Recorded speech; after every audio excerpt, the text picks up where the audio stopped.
Un coup d'œil pour comprendre. L'eau est prélevée dans le milieu naturel, une rivière ou un lac.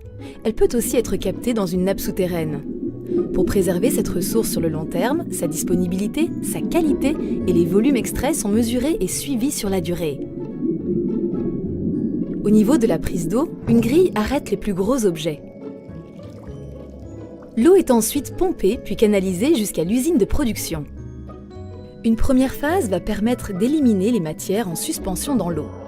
Une grille équipée de râteaux mobiles stoppe les déchets et les évacue. Un coagulant est ensuite ajouté à l'eau. Progressivement, les matières résiduelles, poussière, particules de terre, se collent entre elles pour former des grumeaux appelés flocs. Sous l'effet de la gravité, ces flocs tombent au fond d'un vaste bassin de décantation, puis sont évacués. À la surface, un réseau de goulottes recueille en continu une eau clarifiée. La filtration est ensuite l'étape clé de cette première phase. Une ou plusieurs épaisses couches de sable arrêtent les matières les plus fines. Du charbon actif ou la technique de filtration par membrane poreuse peuvent aussi être utilisées.